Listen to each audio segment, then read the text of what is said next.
Hello guys, स्वागत है आपका अपने चैनल @यादव सतीश 148 में। आज हम लोग आधुनिक भारत का फर्स्ट चैप्टर उत्तराकालीन मुगल सम्राट पढ़ने जा रहे हैं। पहले एक बार लुसेंट पढ़ लें। लुसेंट पढ़ने के बाद इसके बाद हम लोग क्वेश्चन निकाल के इससे पढ़ेंगे। ठीक, चलिए देखते हैं। बहादुर शाह प्रथम का शासनकाल कब से कब तक था? 1707 से 12 ईस्वी तक था। ठीक। औरंगजेब की मृत्यु के बाद लगभग 2 वर्षों के उत्तराधिकार संघर्ष के बाद कौन शासक बना? 63 वर्षीय शहजादा मुअज्जम। उस टाइम 63 वर्ष का था शहजादा मुअज्जम। ठीक। शहजादा मुअज्जम किसका बड़ा बेटा था? औरंगजेब का। शहजादा मुअज्जम ने शासक बनने के कौन सी उपाधि धारण की? बहादुर शाह की। उत्तराधिकार की लड़ाई में मुअज्जम ने अपने किन 2 भाइयों की हत्या कर दी? मुहम्मद आजम तथा कामबख्श की हत्या कर दी। मुअज्जम को बाद में किस नाम से जाना गया? बहादुर शाह प्रथम के नाम से जाना गया। मुगल उत्तराधिकार के युद्ध में गुरु गोविंद सिंह ने किसका साथ दिया था? बहादुर शाह का। मुगलों से स्वतंत्र होने वाले अवध राज्य के संस्थापक कौन थे? शहादत खां। मुगलों से स्वतंत्र हैदराबाद राज्य की स्थापना किसने की थी? चिनकलिज खां या निजाम उल मुल्क आसफ जाह ने किया था। मुगलों से स्वतंत्र रुहेलखंड राज्य के संस्थापक कौन थे? वीर दाऊद एवं अली मोहम्मद खां। मुगलों से स्वतंत्र बंगाल राज्य के संस्थापक कौन थे? मुर्शिद कुली खां। मुगलों से स्वतंत्र कर्नाटक राज्य के संस्थापक कौन था? सादुतुल्लाह खां। मुगलों से स्वतंत्र भरतपुर राज्य की स्थापना किनके द्वारा की गई थी? चूड़ामन एवं बदन सिंह के द्वारा।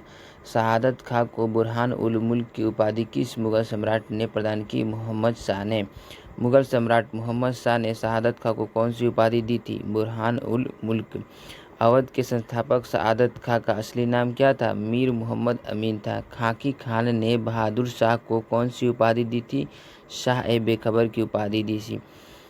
बहादुर शाह को शाह ए बेखबर की उपाधि से किसने संबोधित किया? खाकी खान ने। जहांदर शाह का शासनकाल कब से कब तक था? 17 से 12 से 13 तक था। जहांदर शाह किसकी मदद से मुगल शासक बना? जुल्फिकार खान की मदद से। जहांदर शाह ने अपना प्रधानमंत्री किसे नियुक्त किया गया? जुल्फिकार खान को अपना प्रधानमंत्री नियुक्त किया। किसने? जहांदर शाह ने।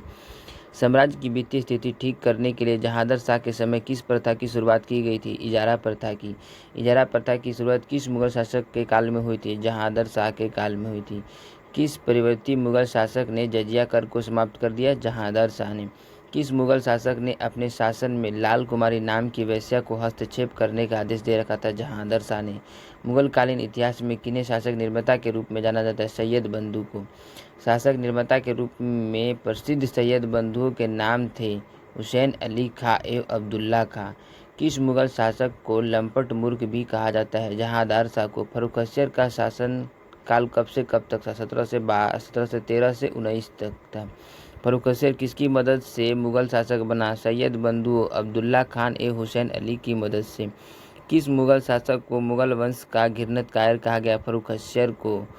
जॉन सुरमन के नेतृत्व में एक शिष्टमंडल भारत आया 1715 ईस्वी में। जॉन सुरमन के नेतृत्व में आया शिष्टमंडल फर्रुखसियर के दरबार में कब पहुंचा था? 1717 ईस्वी में पहुंचा था। जॉन सुरमन की शिष्टमंडल जब दरबार पहुंचा उस समय फर्रुखसियर किस बीमारी से ग्रसित था? तो वह जानलेवा घाव से पीड़ित था। जॉन सुरमन के शिष्टमंडल में शामिल किस डॉक्टर ने फर्रुखसियर का इलाज किया था? डॉक्टर हैमिल्टन ने।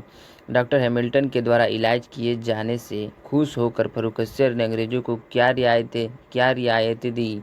भारत में कहीं भी व्यापार करने की अनुमति तथा अंग्रेजी सिक्के को मान्यता प्राप्त किया। ठीक। फर्रुखसियर के द्वारा अंग्रेजों को दी गई व्यापार अनुमति और सिक्कों को मान्यता देने वाली घोषणा को क्या कहा जाता है? ईस्ट इंडिया कंपनी का मैग्ना कार्टा कहा जाता है। ईस्ट इंडिया कंपनी का मैग्ना कार्टा किसे कहा जाता है? 1717 ईस्वी में फर्रुखसियर के द्वारा जारी की गई घोषणा को कहा जाता है। 1719 ईस्वी में सैयद बंधु ने किसकी सहायता से फर्रुखसियर को गद्दी से उतार दिया? पेशवा बालाजी विश्वनाथ की सहायता से। सैयद बंधुओं ने किस मुगल शासक को अंधा बनाकर मार डाला था? फर्रुखसियर को। रफ़ी उद दराजत ने कब से कब तक शासन किया था? 28 फरवरी से 6 जून 1719 ईस्वी तक। ठीक। मुगल शासकों में सबसे कम दिन तक शासन करने वाला शासक कौन था? रफ़ी उद दराजत। रफ़ी उद दराजत के बाद रफ़ी उद दौला का शासनकाल कब से कब तक था? 6 जून से 17 सितंबर 1719 ईस्वी तक था। सैयद बंधुओं ने रफ़ी उद दौला को किस नाम से राजगद्दी पर बैठाया? शाहजहां द्वितीय के नाम से। कौन सा मुगल शासक अफीम का आदी था? रफ़ी उद दौला। शाहजहां द्वितीय भी बोला जाता है इनको। मोहम्मद शाह का शासनकाल कब से कब तक था? 1719 से 48 तक। मोहम्मद शाह ने किसकी सहायता से सैयद बंधुओं को मौत के घाट उतार दिया? निजाम उल मुल्क की सहायता से। 9 अक्टूबर 1720 ईस्वी को किस तुरानी सैनिक ने सैयद बंधु हुसैन अली खां की हत्या कर दी? हैदर बेग ने। हैदर बेग ने सैयद बंधु हुसैन अली खां की हत्या कब की थी? 9 अक्टूबर 1720 ईस्वी को। निजाम उल मुल्क मुगल साम्राज्य का वजीर कब बना? 1724 ईस्वी में बना था। मराठा पेशवा बाजीराव प्रथम ने दिल्ली पर कब हमला किया था? 1737 ईस्वी में। 1737 ईस्वी में जब मराठा पेशवा बाजीराव प्रथम ने दिल्ली पर हमला किया, उस समय दिल्ली का मुगल शासक कौन था? मोहम्मद शाह था। ईरान के सम्राट नादिर शाह ने दिल्ली पर कब आक्रमण किया था? 1739 ईस्वी में। नादिर शाह के आक्रमण 1739 के समय दिल्ली का मुगल शासक कौन था? मोहम्मद शाह था। 1739 ईस्वी में नादिर शाह और मुगलों के बीच कौन सा युद्ध जिसमें मुगलों की पराजय हुई थी? करनाल का युद्ध। हैदराबाद की स्थापना किसने किया था? तुरानियों ने। अवध की स्थापना ईरानियों ने किया था। इतिहास में किसे ईरान का नेपोलियन कहा जाता है? नादिर शाह को कहा जाता है। भारत से लौटते समय नादिर शाह अपने साथ लगभग कितनी धनराशि ले गए थे? लगभग 70 करोड़ रुपए की धनराशि ले गए थे। नादिर शाह भारत से लौटते समय अपने साथ कौन सा प्रसिद्ध सिंहासन ले गया था? तख्ते ताउशमयूं सिंहासन ले गए थे। नादिर शाह भारत से लौटते समय अपने साथ कौन से प्रसिद्ध हीरा ले गए थे? तो कोहिनूर का हीरा ले गए थे। तख्ते ताउशमयूं सिंहासन का निर्माण किस मुगल शासक ने करवाया था? शाहजहां ने। तख्ते ताउशमयूं सिंहासन पर बैठने वाला अंतिम मुगल शासक कौन था? मोहम्मद शाह था। सुंदर युवतियों के प्रति अत्यधिक रुझान के कारण मोहम्मद शाह को किस नाम से जाना जाता है? रंगीला बादशाह के नाम से जाना जाता है। किस मुगल शासक को रंगीला बादशाह कहा जाता है? मोहम्मद शाह को कहा जाता है। एक संगीतकार के रूप में किस मुगल शासक ने अनेक ख्यालों की रचना की थी? मोहम्मद शाह ने। ठीक। मोहम्मद शाह के शासनकाल में हैदराबाद किस व्यक्ति ने निजाम उल मुल्क की उपाधि धारण की थी? चिनकलिज खान ने हैदराबाद में स्वतंत्र राज्य की स्थापना कब की थी? 1725 ईस्वी में। अहमद शाह का शासनकाल कब से कब तक था? 1748 से 54 तक। किस अयोग्य शासक ने अपने राज्यकाल के सभी काम किसको सौंप देते? काम उधम भाई को सौंप देते? अहमद शाह ने। अहमद शाह ने उधम भाई को कौन सी उपाधि प्रदान की थी? किबला ए आलम। अहमद शाह के बाद कौन आया था? आलमगीर द्वितीय का शासनकाल कब से कब तक था? 1754 से 59 था। आलमगीर द्वितीय किसका पुत्र था? जहांदार शाह का पुत्र था। और प्लासी का युद्ध कब हुआ था? 1757 ईस्वी में। 1757 ईस्वी में हुए प्लासी के युद्ध के समय मुगल सम्राट कौन था? आलमगीर द्वितीय। शाह आलम द्वितीय का शासनकाल कब से कब तक था? 1759 से 1806 तक।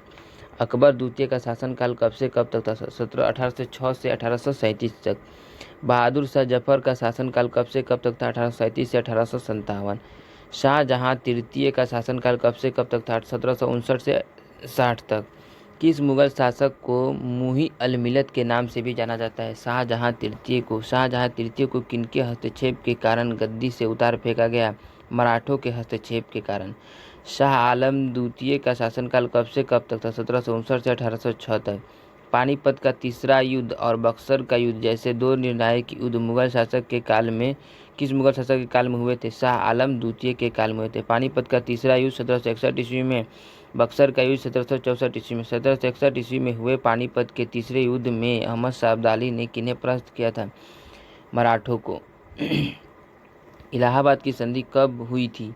1765 ईस्वी में। 1765 ईस्वी की इलाहाबाद की संधि के शर्तों के अनुरूप शाह आलम द्वितीय को ईस्ट इंडिया कंपनी के संरक्षण में कहाँ रखा गया? इलाहाबाद में। किस मुगल शासक ने ईस्ट इंडिया कंपनी को बंगाल, बिहार एवं उड़ीसा की दीवानी सौंपने का फरमान जारी किया? शाह आलम द्वितीय ने। शाह आलम द्वितीय ने ईस्ट इंडिया कंपनी को किन क्षेत्रों की दीवानी सौंपी? बंगाल, बिहार एवं उड़ीसा की। मराठे शाह आलम द्वितीय को इलाहाबाद से वापस दिल्ली कब ले आए? 1772 ईस्वी में।